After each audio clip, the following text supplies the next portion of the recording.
what does it mean to rethink freedom and progress under global conditions? To be honest, I'm a little bit puzzled, and my answer would be, don't ask me, ask the victims. Ask the women in Afghanistan, ask the gay people in the Gulf states, ask the poor and deprived people everywhere. And then you will have the right answer, is that it's no need to rethink freedom. What they want is freedom, for sure. And they want progress, which is access to a better life. So in my opinion, there is no need to rethink. It is just maybe the need for us to fight what we pretend to believe in.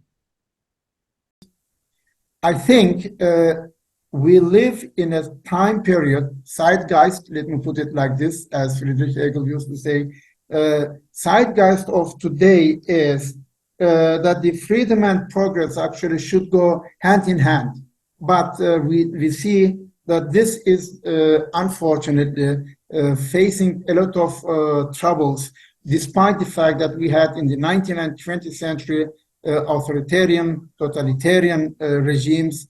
Democracy was prevailing at the end of the day, but today, when we look also to the future, I consider that the change to autocratic or totalitarian systems seem to be much more, I would say, attractive for many societies than to have the democratic society. So this is another ambivalence progress discussion again, and we need globally, of course, all those intellectuals, thinkers should come together and work how to keep freedom, first of all, in a society and in the world, and then make further progress. The world is not static, the world is moving, and we have to move also, but in freedom and in progress.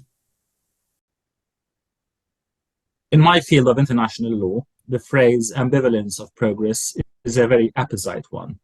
Since 1945, we have witnessed a progressive codification of international law at an unprecedented pace and ever-widening scope. International norms have proliferated in all aspects of international life, from world trade to maritime transport, from human rights to telecommunications. And yet, amongst all this apparent progress, the basic tenets of international law are being challenged as I speak. The prohibition against the use of force is ignored in the very heart of Europe.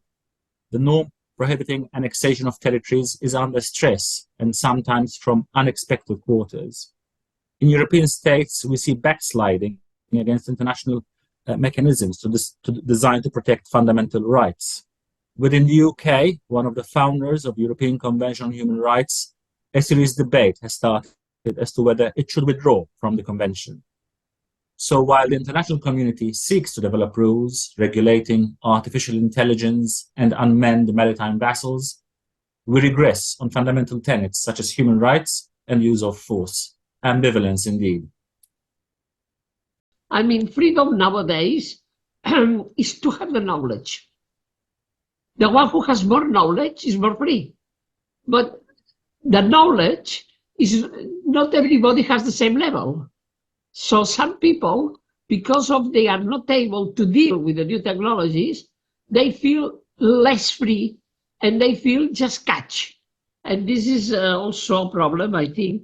But my point of view, as I told before, is that the less thing you can do is to refuse the progress, because the progress will come anyway, whatever personally you think. So it's better you take this train and try to solve that everybody is not losing freedom, so everybody is able to get in progress. I believe that the achievement of freedom and progress rest on the twin pillars of liberty and equality for all men and women, able to pursue their opportunities to contribute to a world shaped in a global arena and defined as a shared community and destiny. Allow me to briefly raise 4 fundamental questions. First, Will we be able to live in peace when the geopolitical tectonic plates are shifting in a world that is becoming more multipolar? Second, will we be able to face up to the existential challenge of climate change? This will require broad consensus at home and close cooperation abroad, precisely when both are in short supply. Third, will we be able to defend democracy and our individual rights in times when there is a surge of populism in our increasingly fragmented societies? We know we are going through a major technological revolution that offers huge life-transforming opportunities, but we are not yet at all sure whether we will be able to harness the products of this revolution for the benefit of society at large, not to mention whether we will be able to effectively control its destructive potential. This is the fourth question. We live indeed in interesting times. For the Chinese, this is more often a curse than a wish. I hope it will be different for all of us at this time around. Thank you.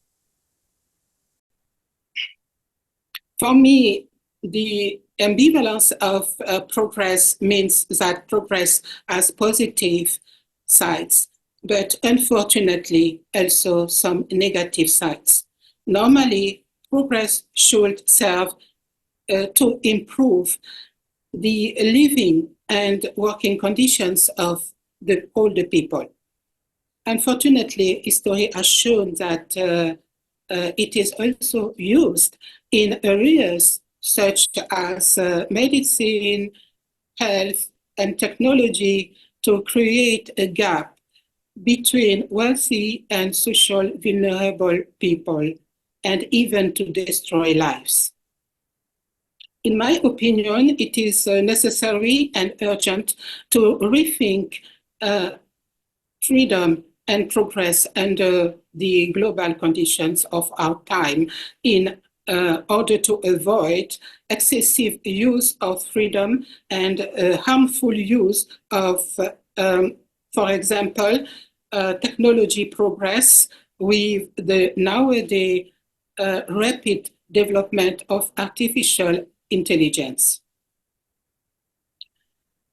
In this context, the key issues and questions for the future of freedom and progress under global conditions will be, for me, the need to combine ethics and deontology with the two concepts, and to make sure that freedom and progress benefit all the people worldwide.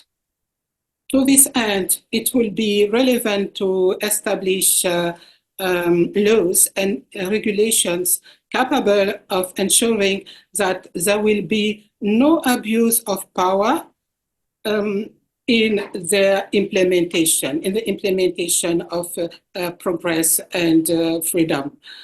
The question would be, for me, how to make sure that progress and freedom contribute to the well-being of all the people, independently of their social conditions and their geographic regions. Well, ambivalence in progress, and the first question is how to define progress. If we look at economic growth can be measured in gross domestic product terms. But to what extent is it based on competitiveness, sustainability, or it is just there are such numbers without any meaningful background? And second, each progress is a cost-benefit gain. Optimization always has cost and negative consequences as well, but of course positive results are dominant.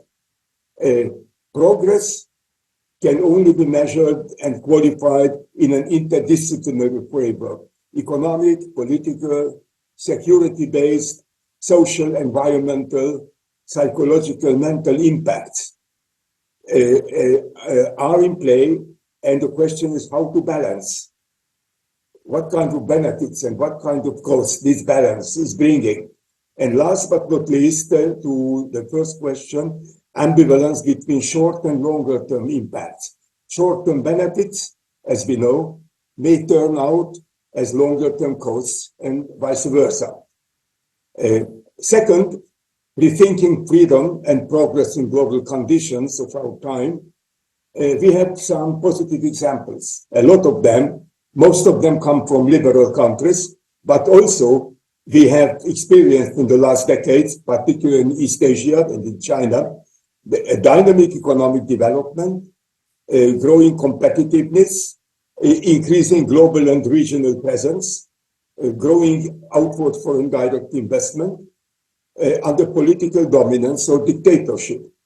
But my personal view is that it is in longer term not sustainable, because at a given moment, beneficiaries of progress, including the private sector, new rich people, a consumer society, just 10% in China with 140 million people, will feel central leadership as an obstacle for their future development and changing priorities.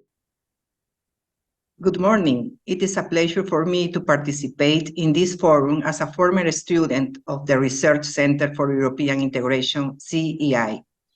Special greetings to Professor Kühnhardt and the CEI staff. These spaces for critical thinking are crucial, especially considering global perspectives. In a world propelled by technological innovation, from a Latin American youth population towards Europe reveals a careful ambivalence. They aspire for educational and professional opportunities and global connectivity. However, there's concern that progress may erode their unique cultural identities and traditions. For instance, in the Andean region, indigenous communities preserve ancestral languages, engage in rituals like Pachamama worship, honoring Mother Earth, and wear garments with profound meanings. These identities emphasize a connection to nature, respect for elders, and community importance. Preserving these characteristics is vital, representing cultural richness passed down through generations. The ambivalence towards progress lies in maintaining these identities amid technological advancement. The Latin American youth population seeks collaboration for inclusive, sustainable progress, valuing their cultural diversity. Thank you. In the context today, what are the key issues for the future of freedom and progress under the global conditions? For me, the key issues and questions are many, but I am going to mention three. The first question or key issue is, how should technology remain at the service of the human and not human as a slave of technology? Second, how to preserve ethics in the conquest of progress. And thirdly, when laboratories are going to manufacture human beings, particularly in biotechnology manipulations, what will be the place of God as creator? So, I think laboratories should not be given total freedom in their activities. Thank you.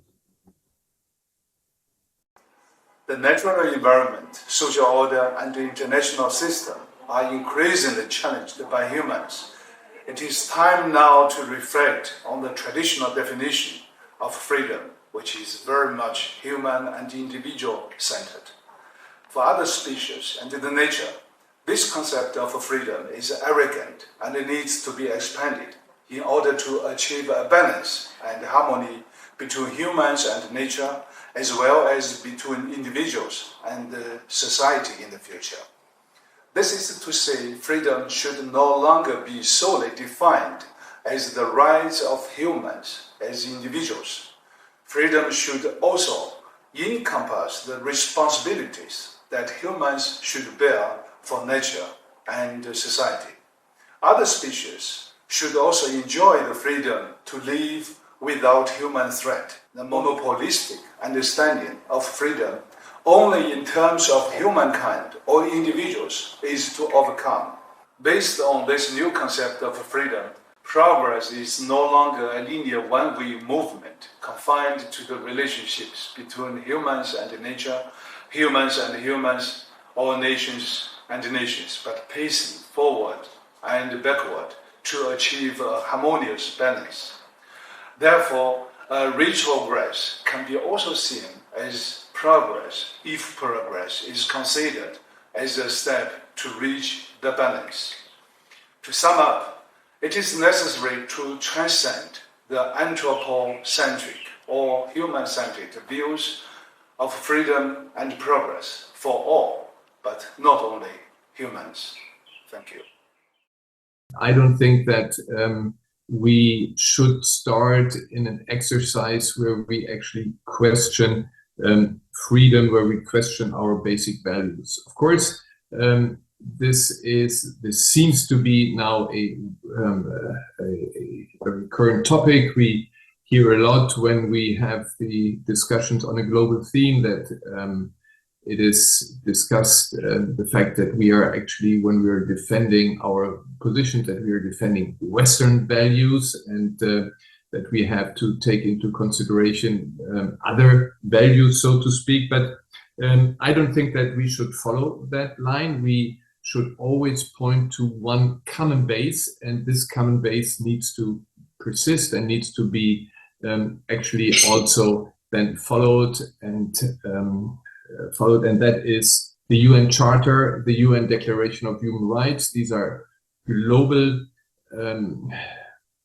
treaties, these are global declarations that everybody has signed up to when it came into existence. Everybody signed up to it when they joined the UN, and therefore, no, we should not compromise on freedom. And to be very precise, when we hear this, for instance, from our Chinese friends that they have their own values, no, the UN Charter, the UN Declaration of Human Rights remains the basis, and we still wait from our Chinese partner that they respond to the UN High Commissioner on Human Rights report on the situation in Xinjiang, on the Uyghurs. The basis of this report is the respect for global human rights, for the Universal Declaration of Human Rights. In our world, the idea of an ambivalence of progress is more relevant than ever. Consider the advent of nuclear technology. It brought the promise of clean energy, of reducing the global carbon footprint, but it also led to nuclear accidents, to the proliferation of nuclear weapons, and it now presents a significant threat to international security in the context of contemporary conflicts. The dual nature of progress, as showcased by nuclear advancements, defines the ambivalence we must navigate, where progress can have both positive and negative consequences in international relations. We must think now about the ambivalence of progress on artificial intelligence, autonomous systems, and means of communication. Take the example of information technology and social media. These innovations have advanced freedom of expression and communication on a global scale. However, they have also posed significant security challenges, such as cyber attacks and the spread of misinformation that disrupts international relations. Balancing the freedom of nations and corporations to pursue their interests with the imperative of maintaining international stability and security is a pressing concern in our interconnected world, as highlighted by the tensions between freedom and security in the digital realm. Ensuring that progress benefits all nations and peoples and does not lead to global instability is paramount. The unequal distribution of COVID-19 vaccines illustrated how the pursuit of progress can impact health, security, and equity. The connectivity divide benefits some, but leaves others behind. Ambivalence of progress. That's an interesting term in itself. It would make me wonder about the achievements of mankind. Certainly mankind has achieved a lot. We built the pyramids. We built the Eiffel Tower. We put a man on the moon. But great progress, how long can it ultimately last? This question is a cause of great ambivalence to me. As we know, many achievements were realized without keeping our planetary limits in mind. This will need to change if we would hope to make any further advances at all. Otherwise, it would be game over.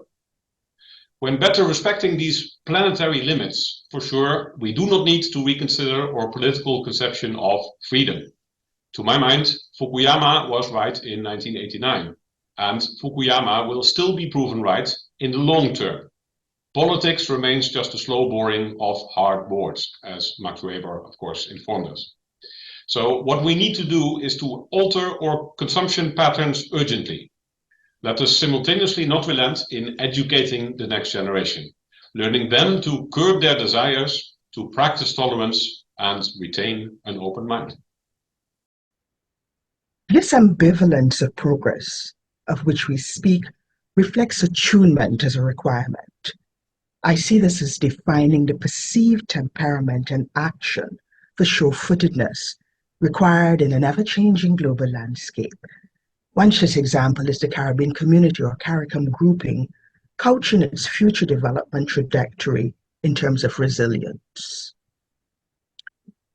The Caribbean region is one of the most vulnerable in the world, economically and environmentally.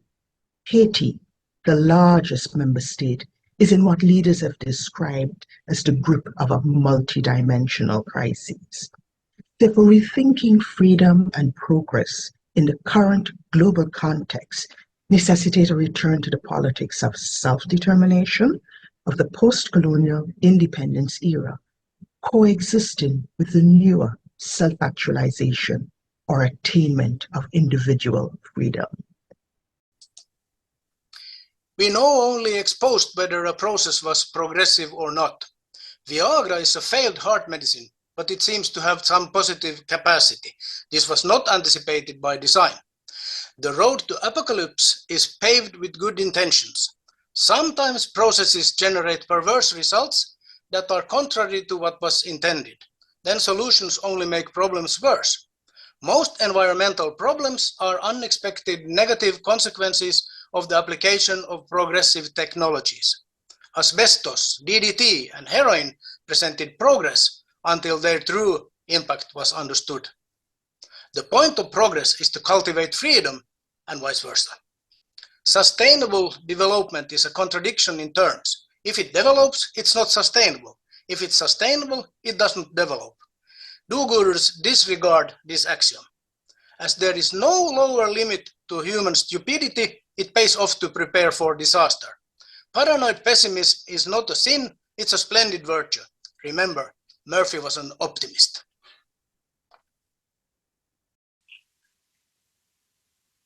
Since the Enlightenment, we have asserted the essential dignity and autonomy of the individual.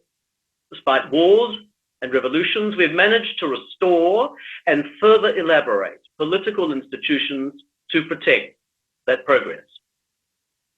Accompanying that moral and political progress has been a dazzling arc of material progress that has globalized human experience. Our narrative of progress has linked the two, making material progress the child of the creativity and ingenuity that free societies can unleash. The result has been an illusion of progresses in which per capita improvements in GDP have become our shorthand for progress. Yet, that material cornucopia has yielded mixed fruits. A gathering environmental crisis in particular has given rise to an ambivalence about material progress that threatens to undermine our faith in human progress and the institutions that made it possible.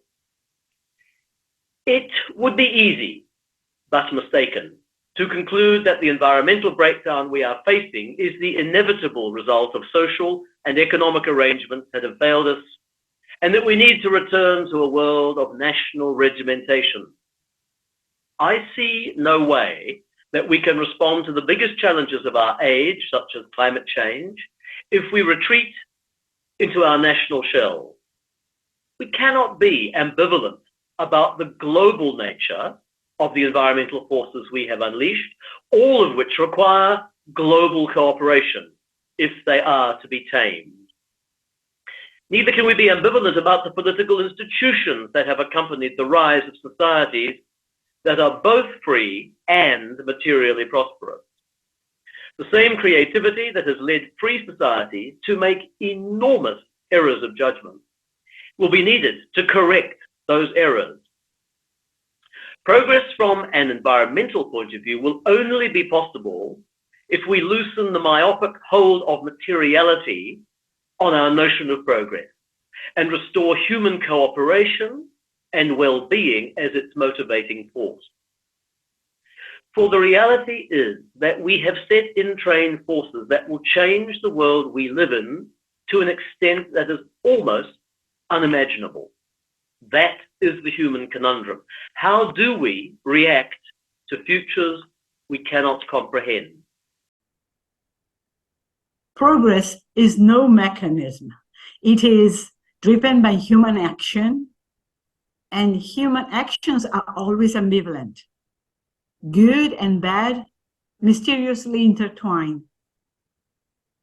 Progress itself has always been ambivalent, exciting and dangerous.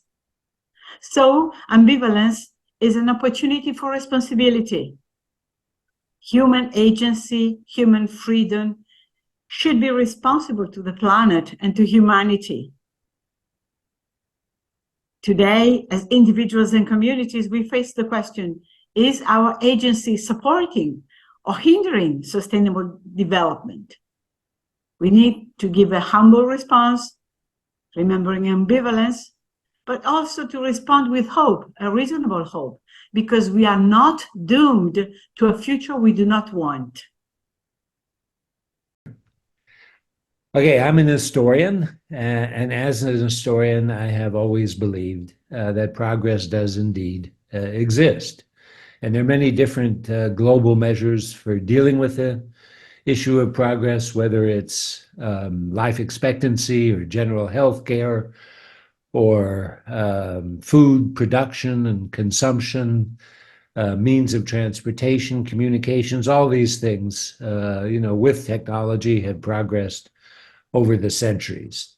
Even when one looks at such things as incidences of homicide, of rape, of civil war, of war, these sorts of things as well have, decreased over time.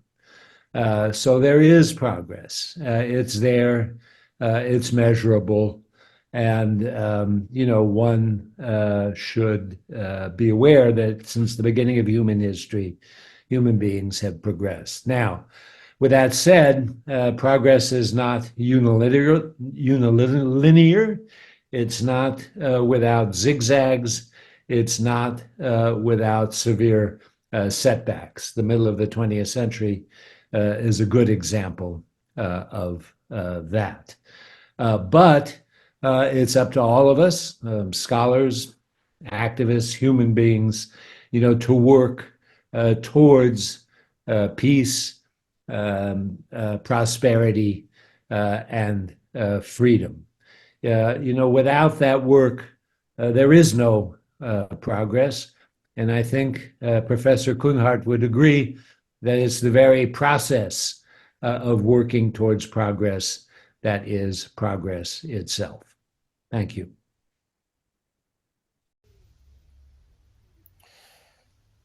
Progress is a principle of modernity. One of the tests of progress today is the rejection of universalism and technical domination of nature, marked by the Fourth Industrial Revolution, which conceptualizes rapid change to technology, industries, and societal patterns and processes in the 21st century due to increasing interconnectivity and smart automation. In a world characterized as such, I ask myself what this progress has done to humanity. Just looking at today's youth in my continent, Africa, one meets a disillusioned, disenfranchised, manipulable, and vulnerable youth. It is a values maelstrom. There are hardly any universal moral values to talk about. Bertrand Russell would wonder what happened to his advice in 1959 when he said love is wise and hate is foolish. 50 years ago, the understanding of family unit was father, mother, and children. Today, that is not obvious. There is a lot going on regarding gender issues and marriage. It seems to me that with progress, relativism is gaining an upper hand. Under the global conditions of today, freedom and progress are no longer tied to moral responsibility. Rights, justice, peace, reconciliation, and love mean different things to different people. Herein lies for me the ambivalence of progress. Modernity. Well, it's given us both food and fear, ambition and contrition, material choice and spiritual doubt. The ambivalence of progress, we ask, well, it lies everywhere. So think of the two Amazons. One serves us as the lungs of the planet, the other thrives on profit and sometimes exploitation. The first is a free-for-all and a free public good for all of humanity. And the second, well, it's worth millions, billions for its owners. So what's real freedom here? Freedom from fear and want, from greed and domination and inequality, injustice. Well, is that will shake up this Amazon equation in the next decade. And if you ask me, progress towards this beacon will mean embracing this path of the third democratic transformation. Now, I have praised ambivalence, called for embracing it in our public sphere, the antidote to polarization. And I am ambivalent, deeply ambivalent about the role that Europe can play in this journey of the two Amazons. Leader, lagger, laboratory, well, that's up for our conversation. Approaching the end of the 21st century,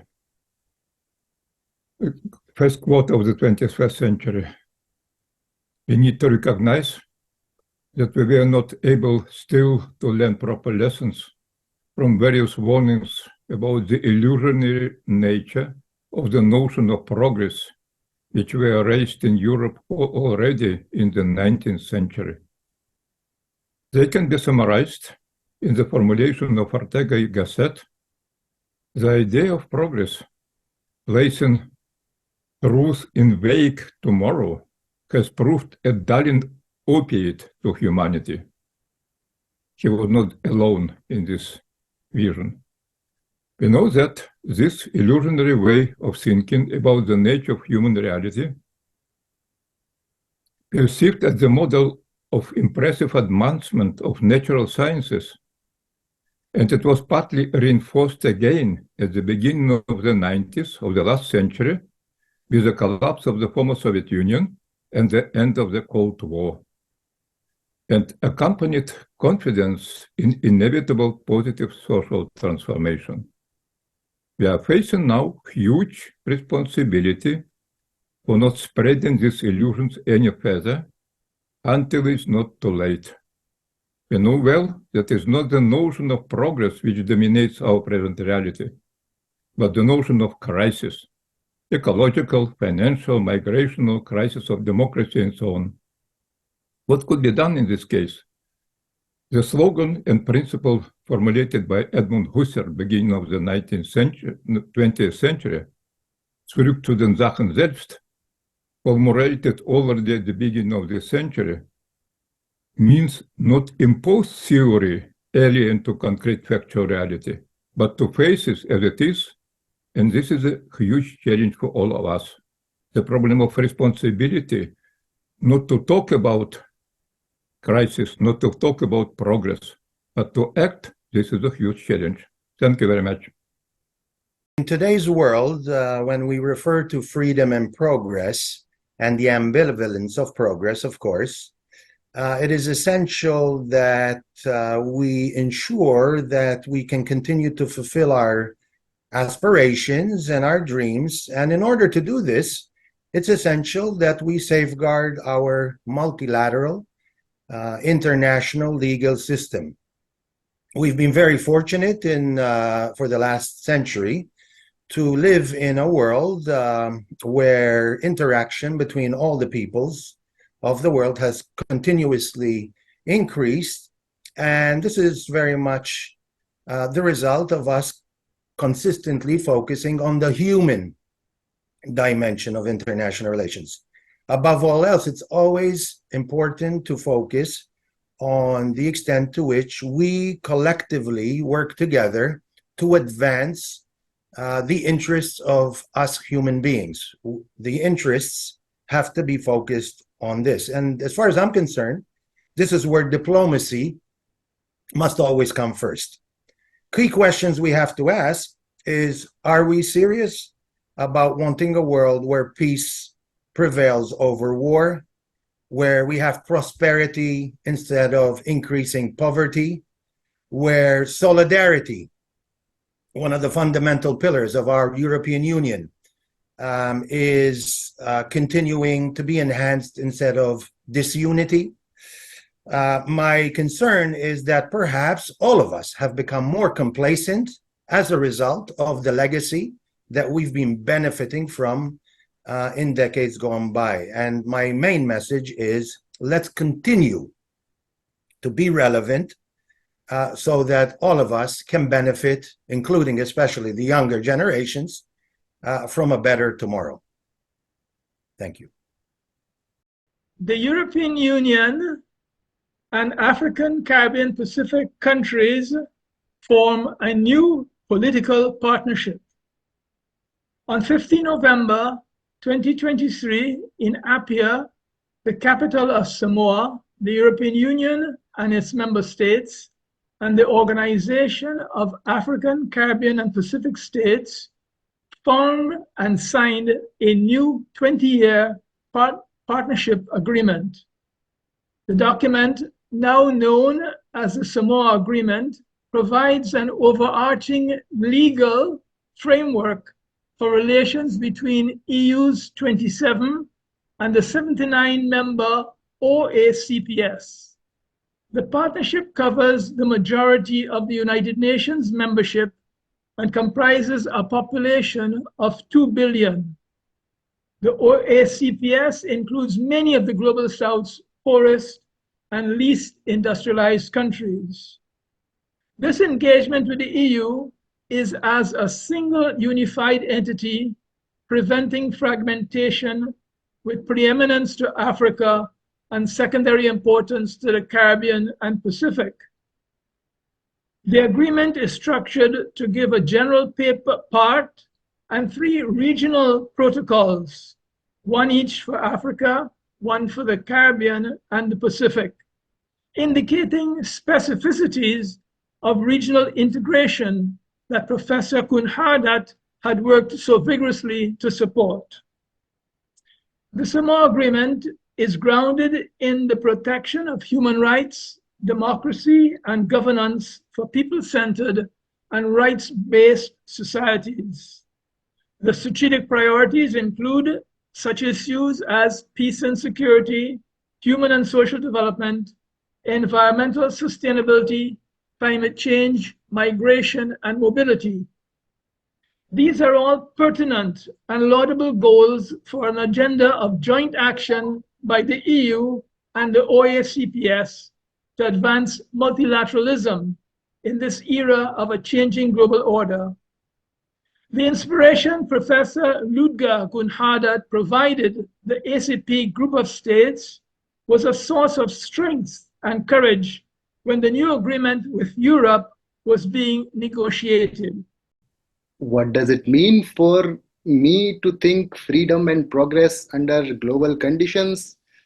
One good thing about the thought of ambivalence progress is that it shows there is a dilemma to look at things and there are pros and cons to it. For me, thinking of freedom and progress would mean thinking from absolute way of liberty and my rights to the alignment of my duties and my responsibilities as well. So in this context, what are the key issues and questions for the future and progress under global conditions for me, irrespective of whatever global conditions are? To me, and I believe, democracy and freedom should be a non-compromising principle for us all. Democratic freedom is the only instrument of smoothest transition of power in human civilization we ever had. There could be a variations of democracy, but as core principle, democracy should be a non-compromisable for us all. Under the current global conditions, some key issues and questions for freedom and progress for me would be, perhaps we need a more participatory and effective multilateral institutions, some extra sensitivity to regional identities and regional political thoughts, and zero tolerance on terrorism and propagation of fundamentalist thoughts. In the Indian perspective, freedom in an Indian context is a non-negotiable to the society. The economic and social progress of India as a civilizational state is rising and will continue to rise. There is sense of one earth, one family, and one future. Largely, this guides India's perspectives, and this is the perspective of the Indian youth. The ambivalence of progress. It's such a thought-provoking phrase because when we hear the word progress or Fortschritt, it connotes moving in a positive direction, improvement, advancement.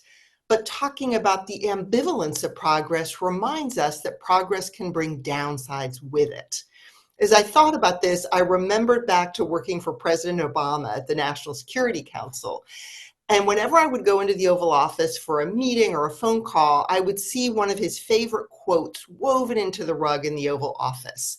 It's a quote from Dr. Martin Luther King: "The arc of the moral universe is long, but it bends toward justice." Many Americans believe in the idea that the story of the United States is a story of progress, often painful or slow, that sometimes stalls, but it always moves in one direction, toward a more perfect union. That narrative, however, doesn't capture the reality of backlash and backward movement. I think we see this ambivalence of progress clearly today with technology. Take social media. On the one hand, it's brought a democratization of the information space, but it's also brought isolation and loss of privacy and so much else. Artificial intelligence too has pros and cons. Or think about peace on the European continent. With the establishment of the European Community, now the European Union, that ushered in decades of peace after World War II. Many of us thought we would never see war again on the European continent after the Balkan Wars in the 1990s. Yet, alas, Russia undertook a full-scale invasion of Ukraine last February. Nothing bends toward justice without us bending it. Progress can never proceed without some cons as well as pros.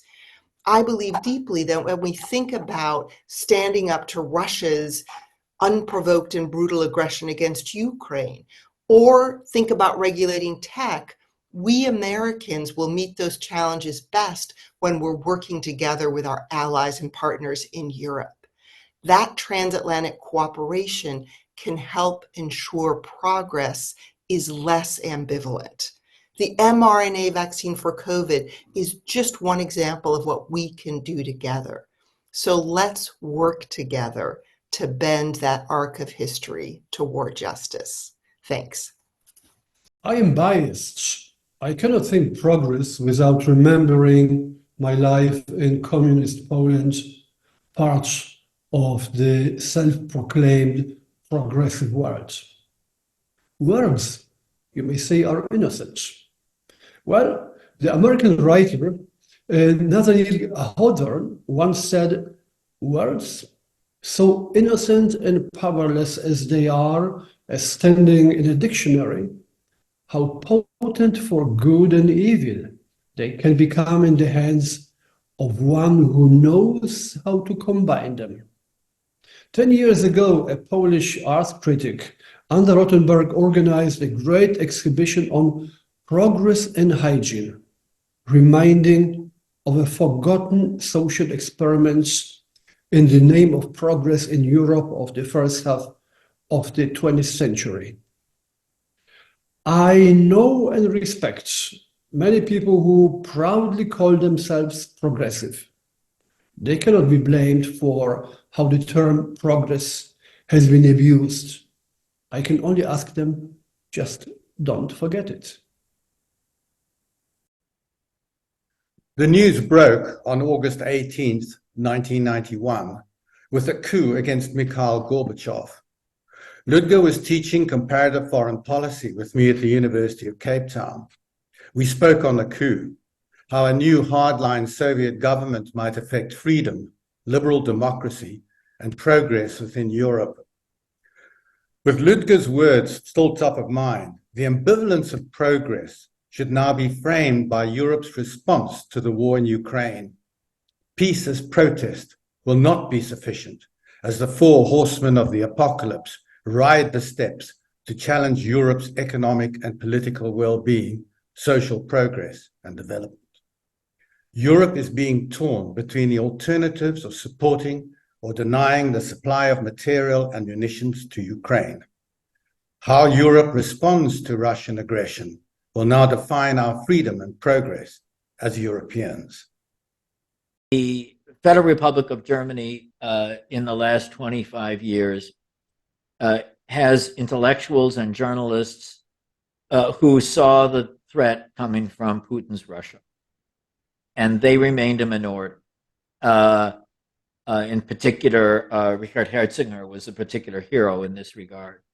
And now that several decades of hopes and turned out to be illusions about Putin, and Europe and Germany and all of us now have a heavy dose of realism and aggression and war crimes.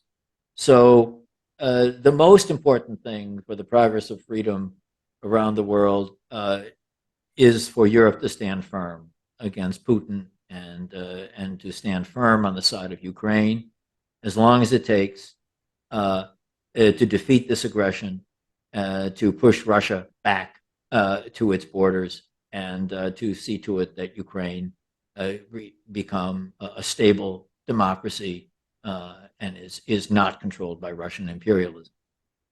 That has required an intellectual and political reconsideration and reevaluation in Germany.